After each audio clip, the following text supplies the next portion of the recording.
Beleza, então sejam bem-vindos à nossa quarta semana de Zoologia de Vertebrados.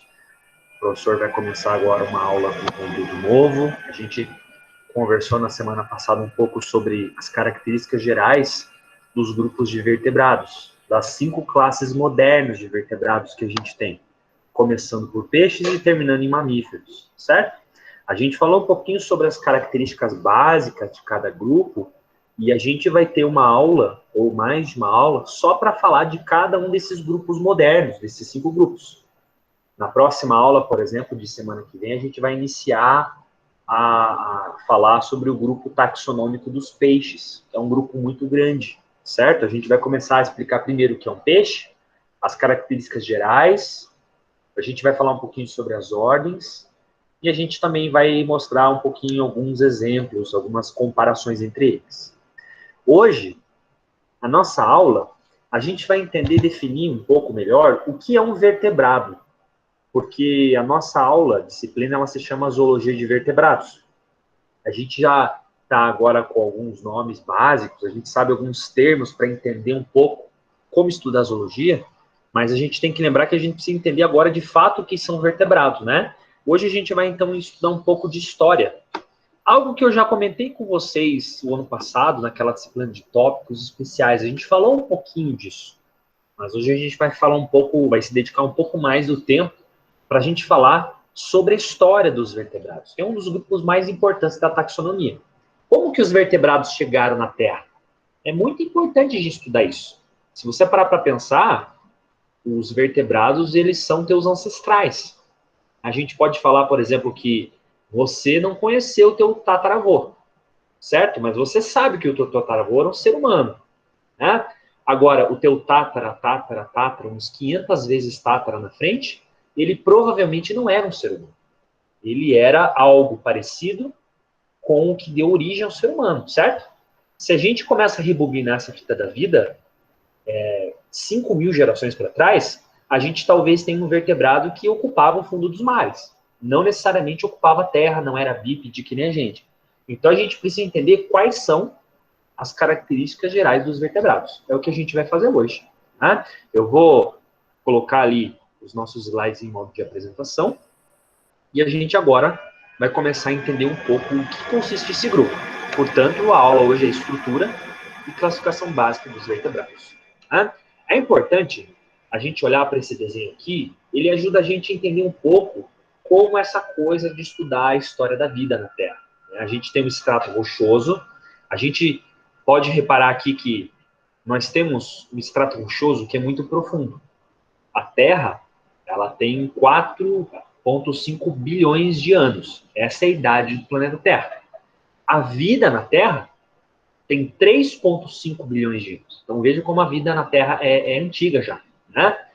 Como que a gente consegue estudar a formação e evolução da nossa vida aqui na Terra? Como que a gente entende, por exemplo, como as espécies deram origem a novas espécies?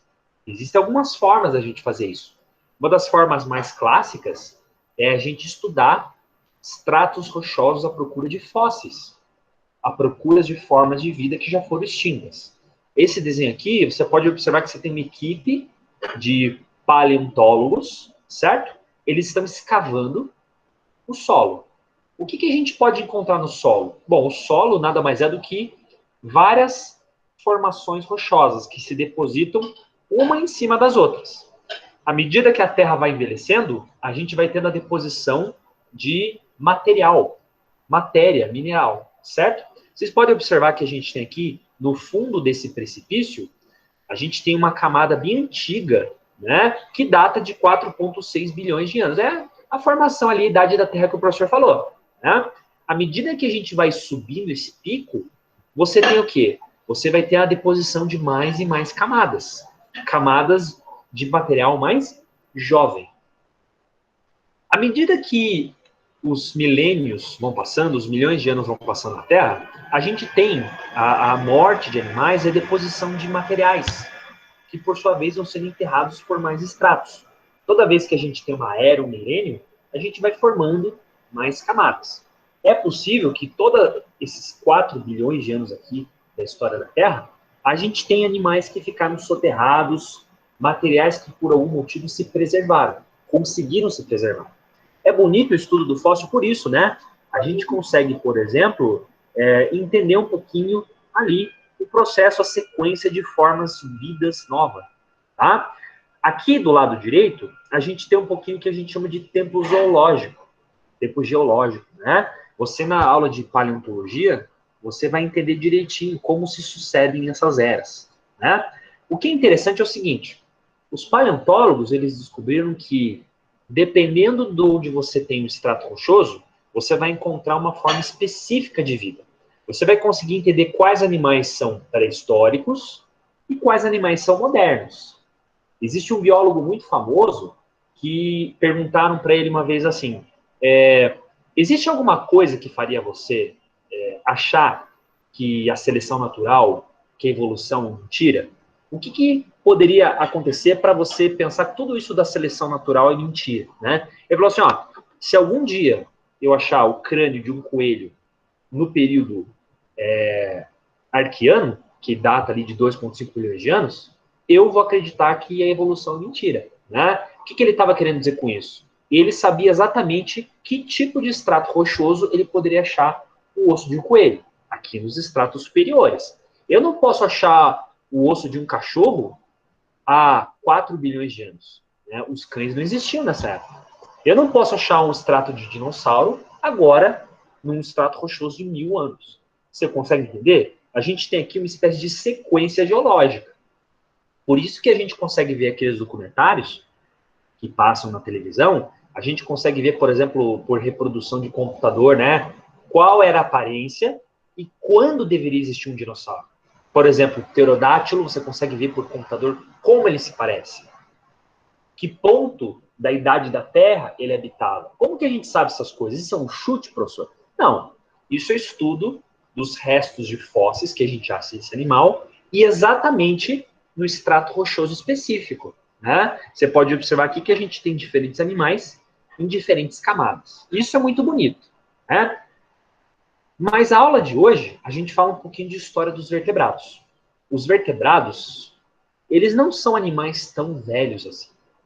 Eles chegaram relativamente tarde nessa festa aqui que a gente chama de Terra. Né? A gente pode ver nesse slide aqui que os fósseis de vertebrados, os restos de vertebrados, eles começaram a ser identificados mais ou menos há 530 milhões de anos atrás. A gente não está falando, então, nem de 1 bilhão de anos de idade. A Terra ela já tinha visto muita coisa aqui na história para que a gente começasse a ter restos de vertebrados. Tá? E onde que a gente começou? Qual que é o início da história dos vertebrados aqui na nossa Terra? Nos mares. A gente pode ver aqui, essa é uma foto que mostra para a gente um desenho, né, que alguns biólogos estudaram, estratos rochosos do Canadá, né? O nome dele é Xisto de Burgess. É um local em que a gente tem uma grande concentração de fósseis de várias formas de vida, também de vertebrados. Né? A gente consegue ver que isso aqui é um ecossistema bem exótico. Parece que a gente está em outro planeta até, né? Você tem formas de vida aqui que são muito diferentes umas das outras. Os primeiros vertebrados, eles não necessariamente se parecem com o que a gente tem hoje. Eles provavelmente já foram extintos. Né? Na história da vida, por seleção natural, eles foram se multiplicando e foram dando origem a novos seres. E eles foram evoluindo, e a gente tem hoje o que a gente chama de vertebrados modernos. Né?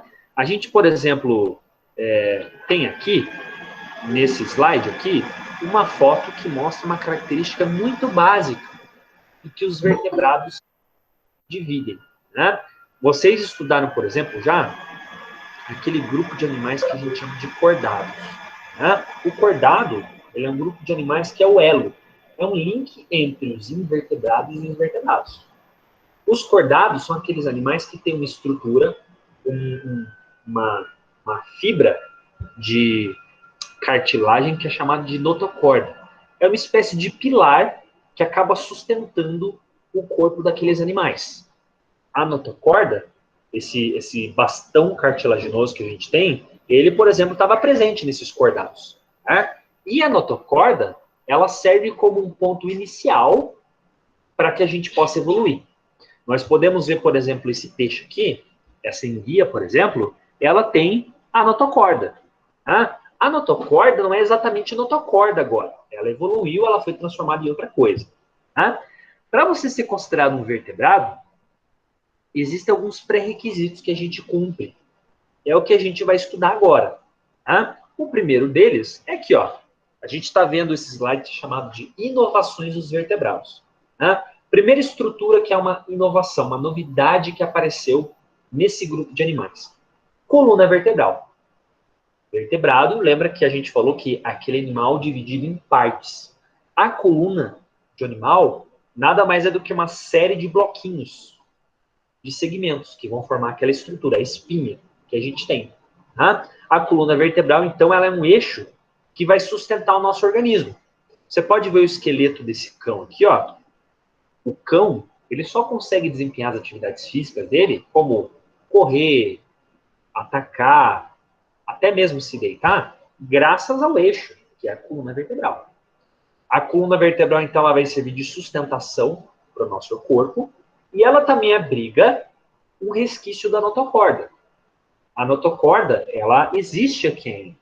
Né? Ela não está daquela forma clara, aquele bastão de cartilagem que a gente tem. Né? Ela acabou se transformando em uma espécie de amortecedor, que fica entre as nossas vértebras. Tá? A coluna vertebral, ela abriga a medula espinhal, que é aquele tubo neural que é muito importante para a gente. Faz a transmissão dos impulsos nervosos. Tá? Peixes, anfíbios, répteis, aves, mamíferos, todos nós temos coluna vertebral. Alguns têm modificações, como a serpente, por exemplo. Né? Mas todos os vertebrados têm coluna vertebral. Outra inovação dos vertebrados é a presença de um crânio. O crânio nada mais é do que uma câmara, uma caixa, que é composta de vários ossos e que vai proteger os órgãos dos sentidos.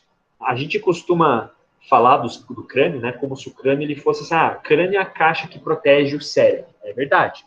O cérebro é um dos órgãos mais importantes, né? Mas você tem que lembrar que os animais, eles não têm só o cérebro como figura importante. Né? A gente tem os órgãos dos sentidos. E a maioria deles encontra-se no crânio. A gente está falando, por exemplo, dos nossos olhos. A gente está falando do sistema vestibular, audição. A gente está falando dos receptores olfativos no nariz. A gente está falando da língua. A língua, ela é um órgão muito importante para herbívoros e também para répteis. Né? E a gente está falando também dos dentes. Os dentes são muito importantes para a dieta dos animais. Lembra que os mamíferos têm a dentição especializada. Dentes que têm funções diferentes. O crânio é muito importante para a gente. É tão importante que a gente consegue ver até mesmo o impacto, né? Quando você no dia a dia se acidenta. Você tem, por exemplo, alguém que anda de moto e se ele sofre um acidente e não tinha proteção, ele pode ter uma fratura no crânio e às vezes até perder um pouco dos órgãos dos sentidos. Perder massa encefálica, perder um dos olhos, por exemplo. E você percebe que essa pessoa vai ter uma sequela. Né? Se você danificou o crânio, você vai ter algum tipo de dano, e às vezes esse dano pode ser permanente. Então, veja como os vertebrados têm características que, no geral, vão importar muito para a sobrevivência deles. Eu estou falando de ser humano, um motoqueiro, eu posso estar falando de um cachorro, de um gato, de um jacaré. Todos esses fatores são importantes para a sobrevivência. Tá? Mas o professor aqui está pulando algumas fases, porque a gente estava falando da história lá atrás, e o professor agora já jogou aqui falando de crânio, de coluna vertebral. Mas peraí, será que a coluna vertebral, será que o crânio surgindo do dia para a noite? Será que a seleção natural é tão rápida assim, professor? Não. A gente falou lá no primeiro dia de aula que a seleção natural é um processo que é muito lento, certo? Leva bilhões de anos. Então, por bilhões de anos, a natureza tem essa matéria-prima, que são os seres vivos, né? E eles vão se modificando, eles vão se transformando. Tá? O crânio e a coluna vertebral, eles levaram muitos milhões de anos para se formar. Então a gente tem que imaginar que a história dos vertebrados é desde o ponto inicial, que a gente tem um acordado, até chegar no momento que você tem os peixes. Os peixes são os primeiros vertebrados de fato, verdadeiramente vertebrados. Tá? Aqui a gente tem uma árvore filogenética, né, um dendrograma, aquele estudo que a gente faz ali de comparação entre as espécies, que mostra para a gente hoje a teoria mais aceita da origem dos vertebrados. Em primeiro lugar, a gente tem que lembrar que os vertebrados surgiram nos oceanos, então eles não... Nenhum vertebrado surgiu já direto no planeta Terra, né? Eles já surgiram mesmo nos mares. Outro ponto importante é que a gente vai ter uma série de transformações que aconteceram com esses animais até chegar no vertebrado clássico. Tá? Aqui a gente está tendo um slide que resume bem o passo a passo. E a gente vai voltar a falar sobre isso. Tá? Primeiro, a gente tem um animal que era fixo, que era um animal que se alimentava de detrito, de poeira, de plâncton do mar. Né? Era um animal que não tinha esqueleto, também era um animal que não tinha crânio. Esse animal era animal quase que parasitário, né? Ele é animal saprófito, que se aproveita da matéria que é facilmente fornecida para ele, plâncton. Então é uma alimentação passiva. Depois, a gente tem a formação de um animal que ele ainda não tem um crânio, mas é um animal que consegue se alimentar de uma forma mais ativa. Um animal que desenvolveu a sucção. Ele consegue puxar o alimento de forma mais ativa. E uma terceira fase, que já é um animal que tem crânio, e o animal que consegue fazer uma apreensão, ele consegue mastigar, engolir o seu alimento. Aí a gente já está falando de animal vertebrado, o animal mais sofisticado. A gente está vendo esse resuminho aqui, está vendo essas setas, né, que dão origem a seres vivos, tal. Isso aqui é um processo muito lento, pessoal. A gente está falando aqui de muitos e muitos milhões de anos. Então, você percebe que todo esse papo que o professor está falando aqui de anfíbios, de aves, de dinossauros, tudo isso é um processo que ele é muito recente. A maior parte da vida na Terra, ele consistiu de formas de vida mais simples do que vertebrados. Coisas bem diferentes, inclusive. Né? Existem fósseis que a gente estuda em museus importantes de zoologia, que a gente percebe que esses fósseis, eles não têm, nossa, formas bem exóticas de vida, parece um ET. Né? O que é isso? Isso eram as primeiras formas de vida que a gente encontrava no planeta Terra. Né?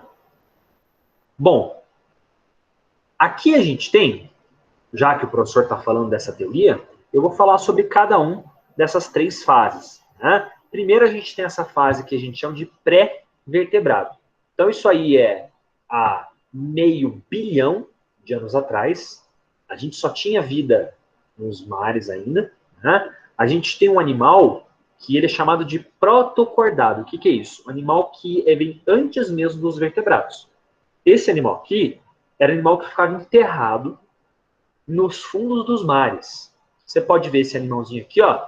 Ele é um animalzinho que está enterrado no fundo dos mares, e ele é um animal que ele se alimenta de plâncton. Então, partículas derivadas de matéria orgânica, né? E esse animal aqui, ele tem um comportamento passivo. Ele não é um caçador, esse animal. Ele tem cílios, por exemplo, que vão permitir a entrada de alimento. Ele é realmente um animal passivo. Ele não é um predador. Tá? Você pode se perguntar assim, tudo bem, professor, você falou que esse animal aqui é antigo. Será que a gente tem algum representante desse animal aqui no planeta Terra? Ainda temos, pessoal. O nome desse bicho aqui é Anfioxo. O Anfioxo, ele é um representante que é vivo ainda na Terra. Não é só porque ele é antigo que ele necessariamente foi extinto. Né? Os anfioxos são animais, vocês podem... Aqui a gente tem um caso, um exemplo aqui na figura, né? Você pode até encontrar na internet, por exemplo, você vê fotos, né? A gente tem lá no nosso acervo de zoologia um exemplar, né? E a gente também tem lâminas que a gente pode observar na microscopia. Interessante isso, né? A gente está falando aqui dos nossos primeiros ancestrais. Bom, a seleção natural atua, muitos milhões e milhões de anos se passam, e a gente daí dá origem a um animal diferente. Aqui a gente tem um animal que agora ele já tem a formação de um orifício bucal, uma espécie de boca primitiva, e a gente tem um animal aqui que ele não é um animal tão passivo. Esse animal ele se chama agnato. O que significa gnato? Gnato significa mandíbula. Mandíbula é esse osso que a gente tem aqui encaixado na boca, que a gente usa para mastigar. Porque tem a letra A na frente, isso significa que é negação. Então, ele é um animal que não tem mandíbula, certo? Ele tem uma boca primitiva, mas ele não consegue mastigar. Gnato.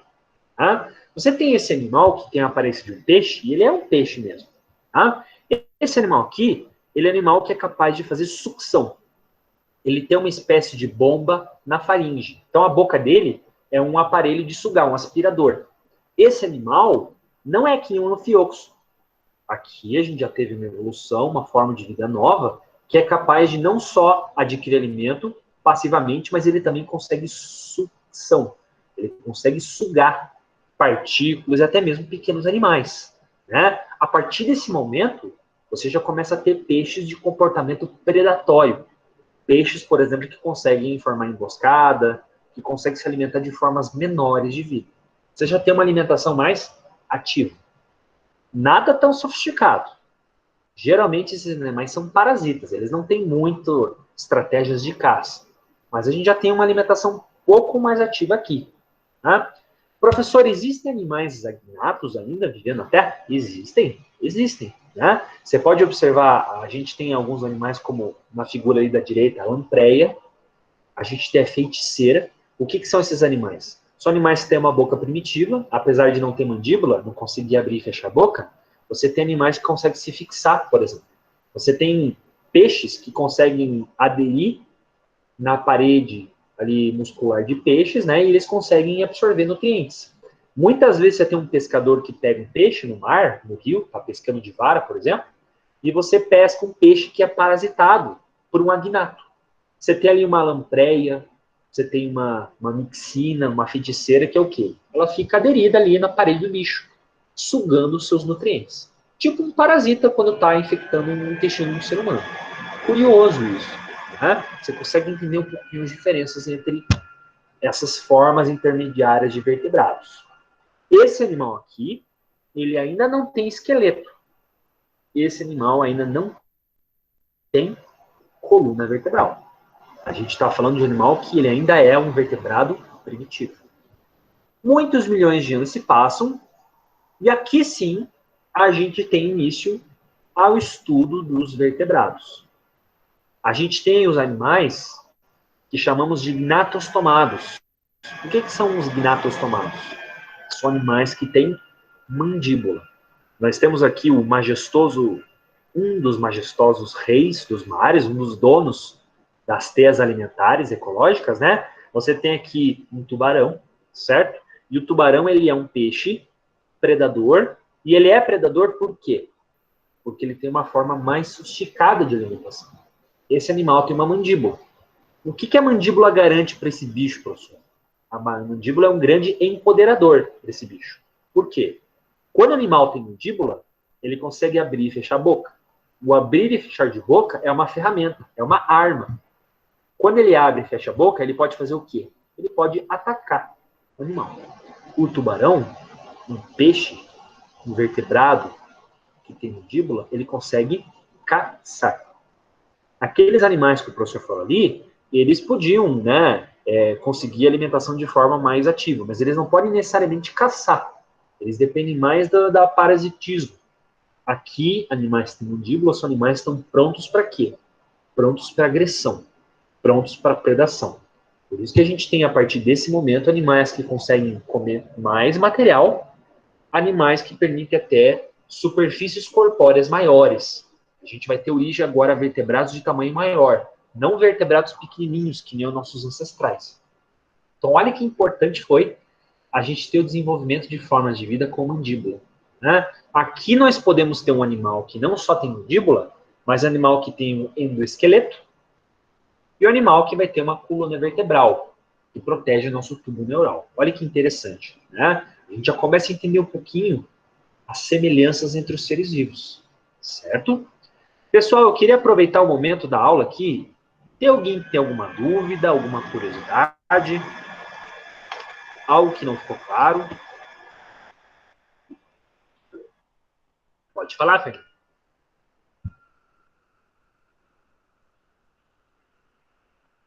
ou pode escrever, né? Qual o nome do nosso período?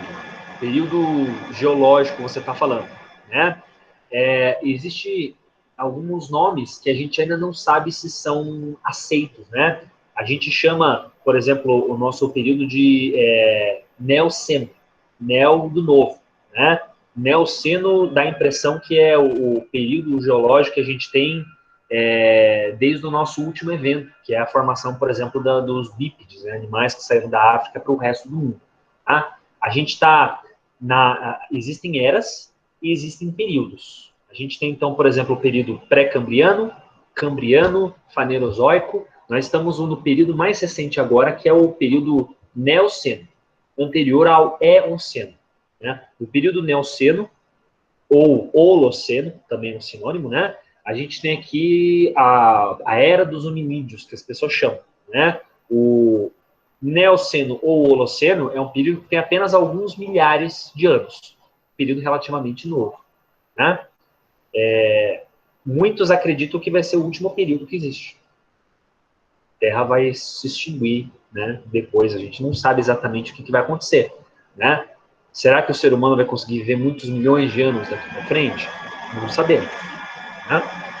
Uma curiosidade que eu tenho, vocês estão estudando paleontologia agora? Sim. Ou... Sim. Tá bom. Vocês vão... Mas a geologia, né, professor? A geologia. Geologia. Vai ficar mais para o segundo semestre. Ah, perfeito. Entendi. Então vocês vão ter paleonto daí no futuro. Geo e paleo, juntos. Entendi, perfeito. Aí lá vocês vão conseguir entender um pouquinho as diferenças, né? Se a gente volta aqui, ó, vamos voltar aqui no nosso slide. Voltando esse primeiro slide aqui, ó, Fernanda, você pode ver que a gente tem aqui, ó, o Holoceno, né? Ou também chamado de Neoceno. Alguns chamam de Neoceno, né? A gente está aqui no período, na era Cenozoica, né? Então, a Cenozoica começou com o quê? 65 milhões de anos atrás. Qual evento foi esse, 65 milhões de anos? Extinção dos dinossauros pelo meteoro que atingiu lá o Planalto de Yucatán, né? Então, meteoro, 65 milhões de anos atrás, atingiu a planície de Yucatán, extinguimos os dinossauros, inicia-se a era dos mamíferos. A era dos mamíferos vai até 1,8 milhões de anos, e a partir dessa era 1,8 milhões de anos, a gente tem o quê? Florescimento dos hominídeos.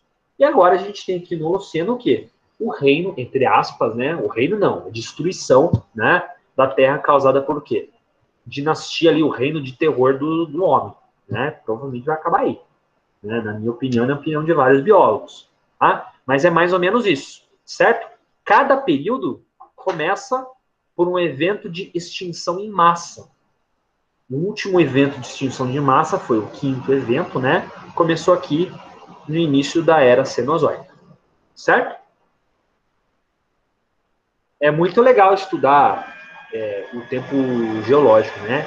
Ele serve bastante ali para a gente entender um pouquinho a sequência das formas de vida. É bem legal, né? Garanto que vocês vão gostar bastante de paleonto. Muito legal. Você vê fósseis, é muito bacana isso. Muito legal. A vantagem que a gente tem hoje é que você tem acervos online com muitos tipos de fósseis. Você pode ficar estudando essas peças em 3D, né? Você pode ali mexer no site, fazer cotação de peça, você entender um pouquinho como que aquela forma de vida ali foi conservada. Bem legal mesmo. Certo? Mais alguma dúvida, pessoal? Professor, eu tenho uma pergunta que é mais uma pergunta curiosa, não sei muito dizer. E aqueles peixes que vivem bem lá no fundo do mar, como é que eles vivem lá? Como é que eles respiram? O esqueleto dura, sabe, para dar pressão? Ótima pergunta, né? O professor não tem, assim, domínio técnico para te responder com propriedade. O professor também tem curiosidade disso e procurou um pouco estudar isso aí, né? O fundo dos mares é um lugar muito exótico, certo? A gente, por exemplo, ainda não tem tanta... A gente não descobriu muita coisa ainda, né? O que a gente sabe, o que a gente pode encontrar lá no fundo dos mares? A gente tem uma região de alta pressão, região em que a luz não chega lá, região de temperatura muito baixa, né? E oferta de alimento é precária, certo? Então você pensa assim, nossa, então o fundo dos mares não tem nenhuma forma de vida, né? Tem.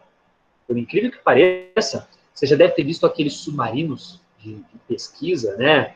Aquelas equipes que vão para aquelas fossas. A gente tem, por exemplo, a Fossa Mariana, que está a 10 mil quilômetros no Oceano Pacífico de profundidade.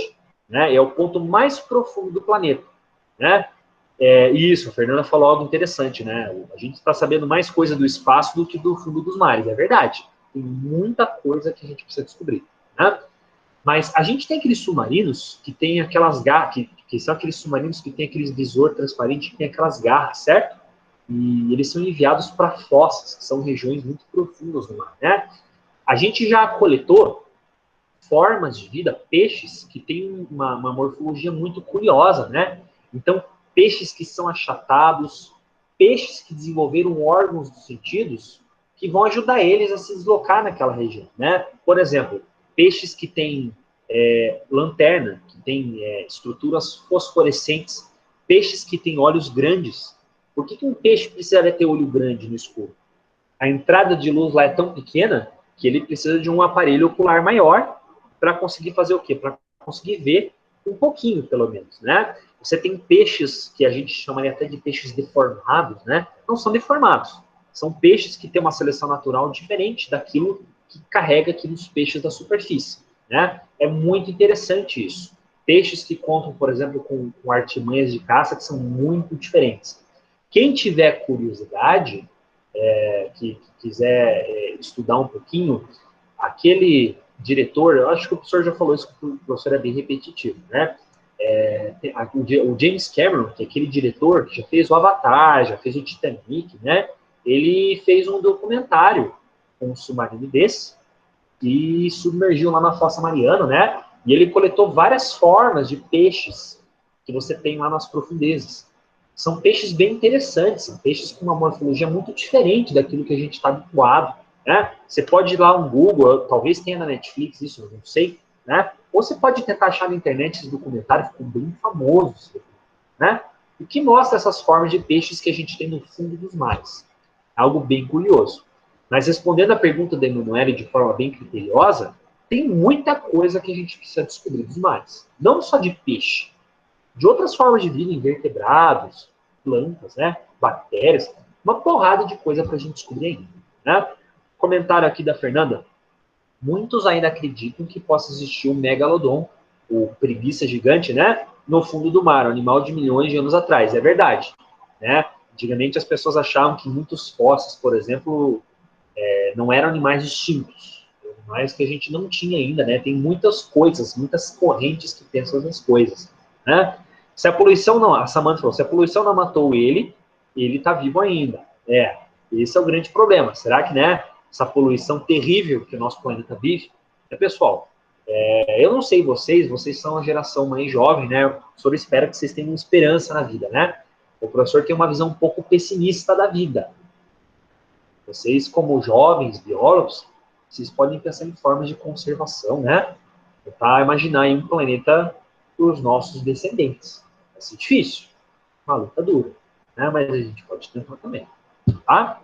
Beleza, pessoal. Agradeço os comentários. Vocês são uma turma pequena, mas a curiosidade de vocês é desproporcional. Vocês têm uma curiosidade muito maior do que o número de vocês. Isso é ótimo, né?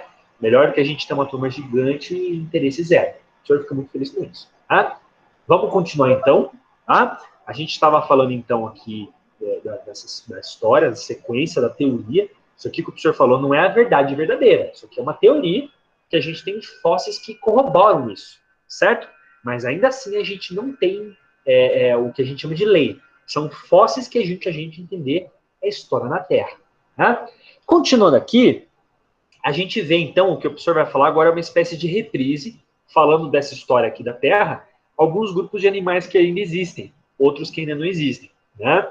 Por exemplo, a gente tem aqui o grupo desses animais que a gente chama de agnatos. Também são chamados de ciclostomados. O que são esses animais? Agnatos, como o professor falou, são esses animais que não têm mandíbulas. Aqui, por exemplo, a gente tem alguns animais, olha só, não possuem ossos, apenas uma entrada nasal. Nós temos dois representantes que são as lampreyas mixinas, que geralmente são parasitos. Né? Esses animais aqui, vocês encontram, por exemplo, parasitando peixes. É interessante que quando um homem pode pegar esse peixe, é comum ele se enrodilhar. né? Você pode ver aqui no desenho esquemático, né? É comum, por exemplo, ele inclusive secretar uma substância viscosa que, a princípio, faz ele conseguir escapar, né? Tem muitos vídeos no YouTube que mostram uma pessoa pescando um peixe parasitado por esses agnatos e eles conseguem escapar do homem. Por quê? Quando o homem pega, eles se enrolam e ele secreta essa substância que deixa ele escorregadio. E o bicho escapa. Curioso isso, né? A gente tem um grupo muito grande de vertebrados. Você pode ver aqui essa árvore filogenética que mostra pra gente aqui desde os agnatos, você pode ver aqui na ponta esquerda, são esses animais que não têm mandíbula, certo? Até os mamíferos, que são os vertebrados mais jovens que a gente tem. Então, olha quantos grupos a gente conseguiu formar, os milhões de anos acontecendo e rodando aqui a seleção natural, né? A gente pode dividir inicialmente esse grupo aqui em animais que têm mandíbula, para esses animais aqui, ó, chamados de gnatostomados. Você pode perceber que a gente tem vários tipos de formas aquáticas de animais que têm mandíbula. E só um grupo pequenininho aqui de animais que tem mandíbula que não são nem considerados peixes. Quando o professor falou que a gente vai começar a estudar vertebrados, o professor falou na aula passada para vocês assim, que a maior parte, 90% de todos os vertebrados são peixes. Lembra que a gente falou isso? Você pode ver só por essa árvore filogenética aqui que o professor está falando, é verdade. Olha todos os peixes que a gente tem aqui, né? De toda a árvore dos vertebrados, somente um grupo pequenininho aqui, esse grupo da pontinha aqui, são animais que são considerados não peixes. Todo o resto dos vertebrados são peixes. Né? Muitos desses grupos que a gente tem aqui, eles já foram extintos. Outros não. Né? Mas temos aqui alguns exemplos, olha só. O grupo dos gnatostomados é esse grupo dos vertebrados que tem mandíbula. Alguns já foram extintos, outros não. Por exemplo, nós temos aqui 3 grandes divisões, que são os placodermos, os condrictes e os osteictes. Os placodermos eram peixes pré-históricos que costumavam ter uma carapaça óssea, uma espécie de armadura. Aí vem o nome, né? Placoderme. Quer dizer, toda a derme, toda a pele deles era coberta por essa placa óssea. Né? A gente tem aqui um resto fóssil, uma cabeça de um placoderme. A gente consegue identificar os olhos e a gente consegue identificar aqui a armadura. Né? Esse animal aqui, placoderme, geralmente eram animais grandes. Eles já foram extintos. Né? A gente tem aqui os condrictes e nós temos os osteictes. Olha aqui o Nemo, por exemplo, pessoal. Né? Olha o tubarão aqui. Os condrictes, condro, do latim, significa o quê? Cartilagem. Condricte, icte, significa peixe. Então, condricte, o que é, professor? Peixe cartilaginoso. Ósteo significa osso. Icte significa peixe. Osteicte significa peixes ossos. Os 2 grandes grupos que definem o que são peixes. Peixes que têm um esqueleto cartilaginoso ou peixes que têm um esqueleto ósseo. Esses não são os únicos grupos de gnatostomados. Nós temos outros tipos de gnatostomados. Até tem uma informação importante aqui, né? O fato dos animais terem mandíbula, a partir do ponto que os vertebrados começaram a desenvolver uma mandíbula, a gente permitiu ser o predador e a gente permitiu que os animais conseguissem conquistar novos espaços. Né? A partir do momento que o bicho consegue comer mais, ingerir mais matéria orgânica, você pode, por exemplo, dos mares, conquistar espaços alagados. Espaços alagados, conquistar espaços secos. E daí, conquistar o céu. Quando a gente fala que o céu é o limite, a gente pode dizer que um grupo de vertebrados levou isso a sério. São as aves, não é verdade? Desenvolveram asas e um corpo voltado para alcançar os ares. Olha que legal isso. Né? Então, a gente tem aqui os 4 grupos de animais modernos. Né? Então, anfíbios, mamíferos, répteis e aves que conquistaram o espaço terrestre, graças à mandíbula. A gente não dá o devido valor para a mandíbula, mas ela é importantíssima para isso. Tá? E a gente também tem grupos de animais que também têm uma mandíbula, mas já foram extintos, né? Como um dos vários que o professor chamou aqui, né? O acantostega. né? O Acanthostea, ele é um animal aqui que já foi extinto, provavelmente seleção natural, ele não teve uma característica muito vantajosa para ele se manter, algum evento de extinção em massa fez com que esse animal já não existisse mais. Nós temos apenas registro fóssil deles, né? A gente tem aqui esse animal que é incrível, esse animal aqui que é chamado, inclusive, de o link que a gente tem, o elo que a gente tem entre peixes e anfíbios. Esse animal aqui, ele é um animal que tem um documentário muito legal, que ele é chamado de Ichthyostega, né? O que é o Ichthyostega, desculpe, não é Ichthyostega, né? Esse animal aqui, como é que é o nome dele mesmo? Tiktaalik? Isso, Tiktaalik. Ótimo, muito obrigado. Tiktaalik, né? É assim, se escreve assim, ó. Aproveitar que o nosso amigo respondeu pra gente, ó. Tiktaalik, né? O que significa Tiktaalik? Tiktaalik significa o grande lagarto peixe. O que significa Tiktaalik, professor? Tiktaalik é um fóssil que foi descoberto por um paleontólogo muito famoso, que é o Neil Shubin, né? E o Neil Shubin descobriu esse animal aqui, que reúne características de um peixe com características de anfíbio. O link que levaria um peixe a ter, por exemplo, membros. Você pode ver aqui um peixe que teria membros para conseguir se deslocar em regiões de lodo, né? É interessante isso porque você já começa a ver a transição. Peixe que não é. Ele não é um peixe e ele não é um anfíbio. Ele é um Tiktaalik mesmo, né? É interessante isso. Por quê? Ele mostra para a gente a transição entre um grupo, classe peixe, para classe anfíbia, né? Aqui, nós temos, com a evolução, com o passar do tempo, formação de vertebrados que são mais jovens, né, pessoal? Quando os vertebrados... Oi?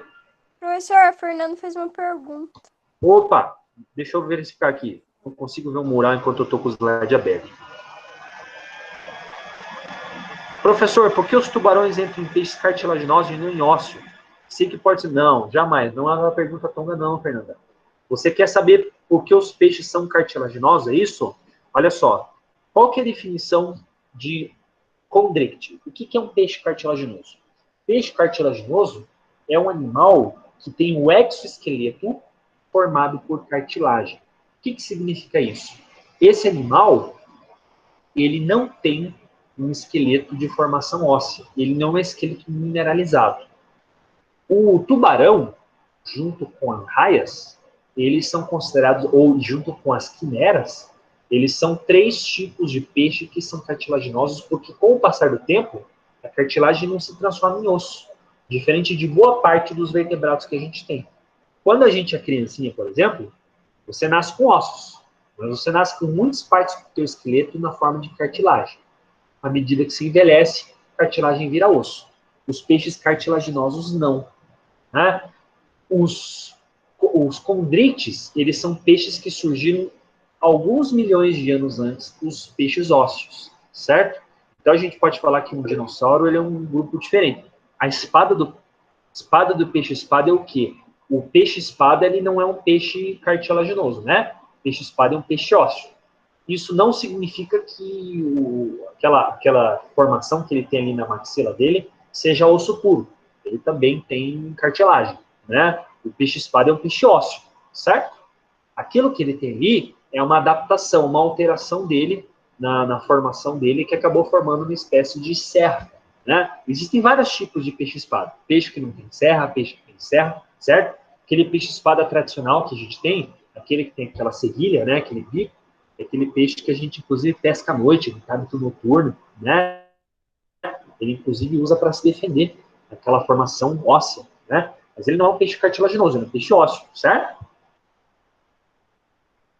Mas não é uma pergunta besta, né? Você, teoricamente, não teve aula na faculdade de peixes ainda para você estar se julgando, se recriminando, né? A gente vai começar a falar de peixes a partir da próxima aula, né? E peixes é algo bem complexo, na verdade, né, pessoal? A gente fala de peixes.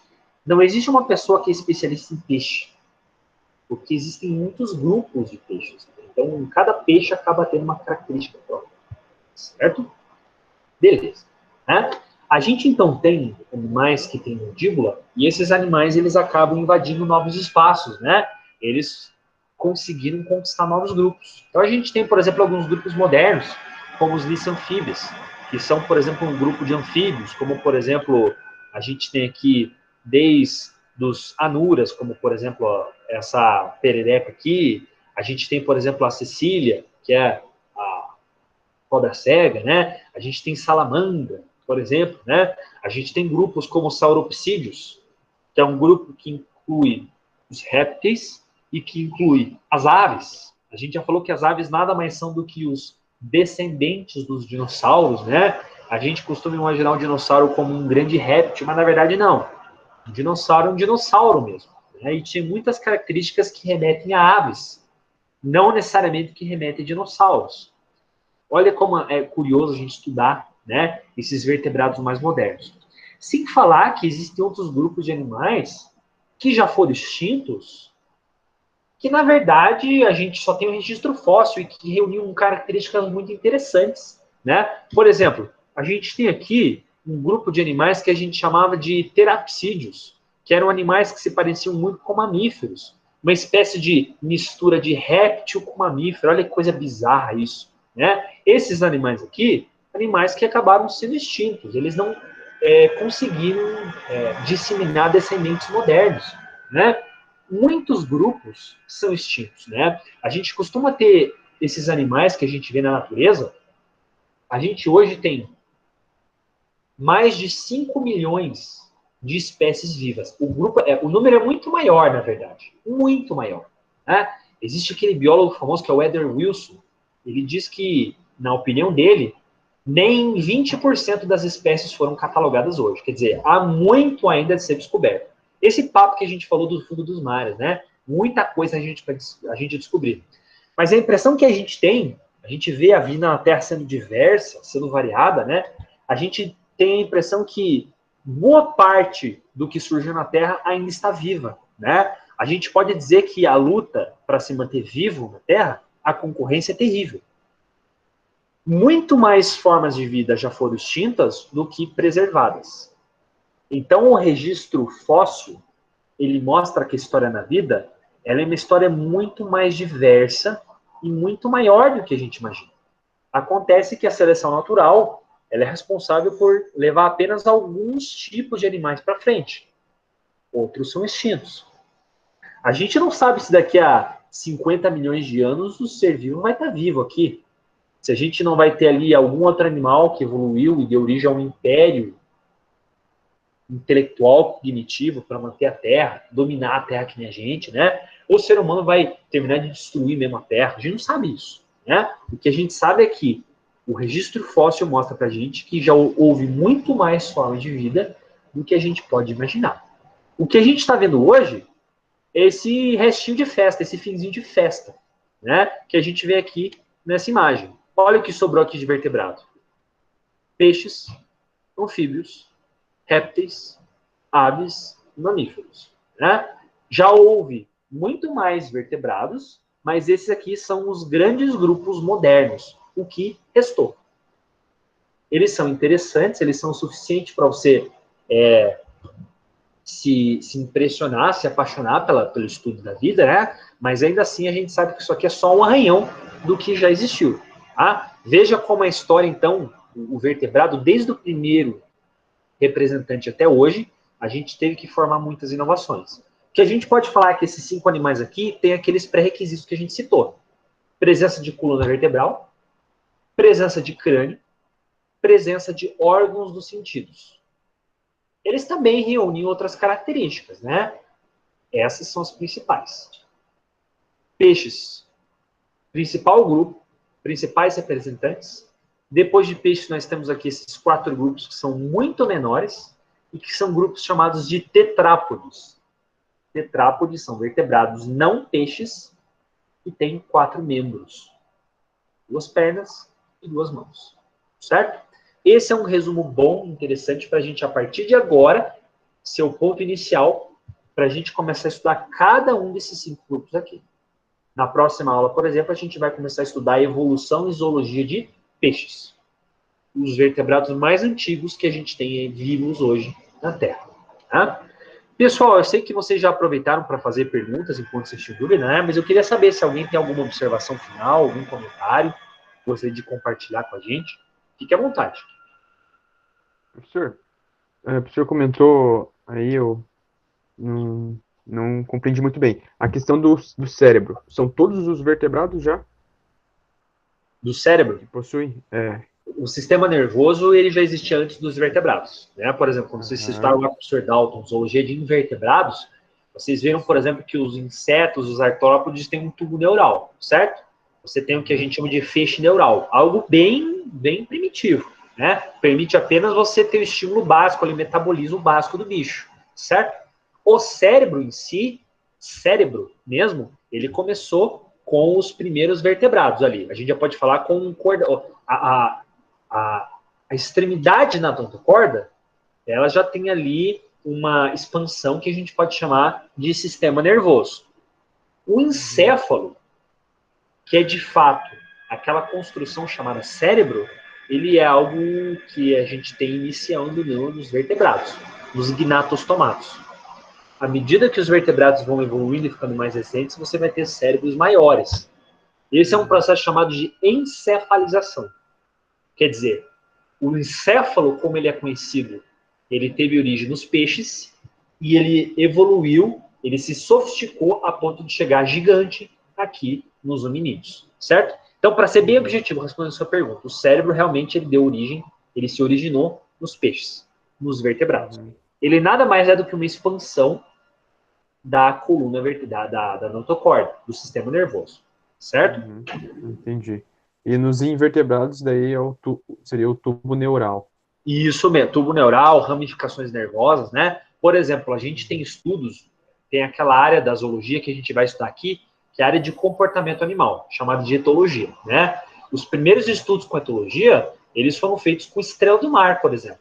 A gente sabe que a gente pode condicionar uma estrela do mar a apagar e acender a luz, e ela consegue interpretar isso como hora da comida, hora do almoço. Você apaga a luz, quando você acende, o bichinho sabe que ele tem que correr para a extremidade do tubo para comer.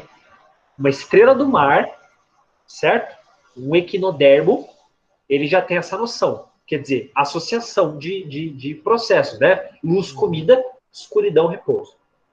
Um artrópode, um besouro, por exemplo, você pega um besouro, você pega ele e você começa a esguichar, começa a gritar o besouro, né? Quer dizer, ele sabe associar que você faz uma pressão nele e ele faz uma vocalização para quê? Para que você possa se defender de alguma forma, né? Então, você já tem ali sistema nervoso, bem mais primitivo que o nosso, certo? Ok. Beleza, obrigado. Beleza? Mais alguma observação, pessoal?